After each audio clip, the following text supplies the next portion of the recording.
அனைவருக்கும் வணக்கம். இன்று 1/12/2025 ஒரு சிறப்பான நாள். இன்று நம் பள்ளியின் விளையாட்டு விழாவை கொண்டாடுகிறோம்.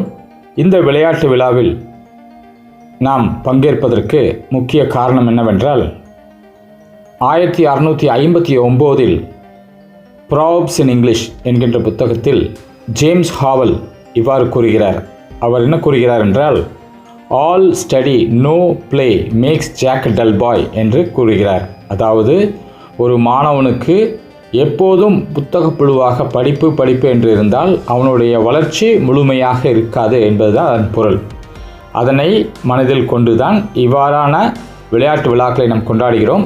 இந்த விழாவில் நம்முடைய மாணவர்கள் 4 பிரிவுகளாக பிரிந்து 4 ஹவுசஸில் பிரிந்து அமர்ந்திருக்கிறீர்கள்.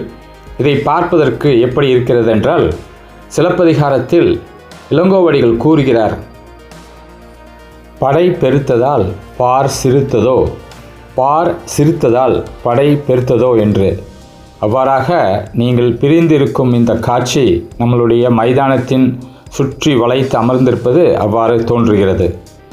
மேலும் இதனையே நம்முடைய அணியின் பாதுகாவலர்கள், நீல அணியின் பாதுகாவலர் சுவாமி விவேகானந்தா அவர் இவ்வாறு கூறுகின்றார், Physical activity fosters discipline which unites body and mind and which is an easy way for spirituality என்று கூறுகிறார்.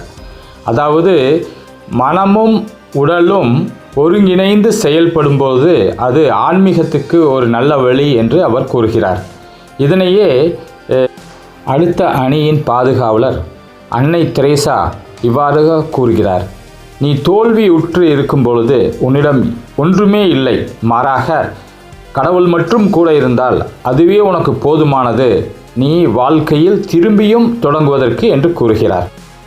அடுத்த அணியின் பாதுகாவலர் கல்பனா சாவ்லா அவர் கூறுகையில், I was not born to live in one part of the world, the whole world is my native land என்று கூறுகிறார். அதுவும் மட்டுமில்லாமல், there is a bridge does exist between the dreams and the success என்று கூறுகிறார். whoever finds the bridge will taste success என்று கூறுகிறார்.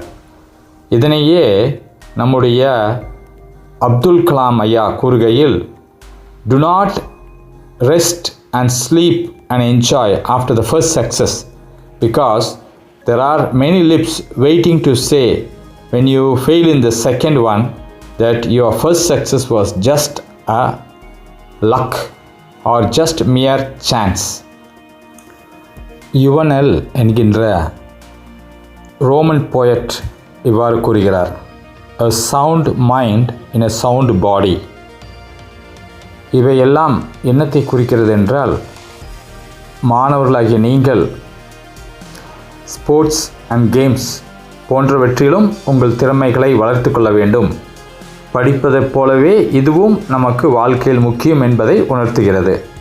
இதனையே முண்டாசு கவி பாரதி கூறுகையில் பாப்பா பாட்டில் இவ்வாறு கூறுகிறார், ஓடி விளையாடு பாப்பா, நீ ஓய்ந்திருக்கலாகாது பாப்பா, கூடி விளையாடு பாப்பா, ஒரு குழந்தையை நீ வையாதே பாப்பா என்று. சில போட்டிகளின் இறுதிச் சுற்று இனிமேல்தான் நடக்க இருக்கின்றது. அவை முடிந்தவுடன் இண்டிவிஜுவல் சாம்பியன்ஷிப் மற்றும் ஹவுஸ் சாம்பியன்ஷிப் அறிவிக்கப்படும். அப்போது நமக்கு தெரிய வரும், பைபிளில் குறிப்பிட்டது போல கொலியாத்தை வென்ற தாவீது யார் என்றும் பிலிஸ்தியர்களை வென்ற சிம்சோன் யார் என்றும் தெரியவரும்.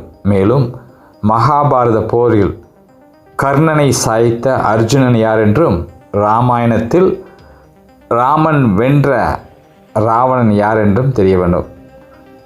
எல்லோருக்கும் எல்லா திறமைகளும் இருக்கின்றது.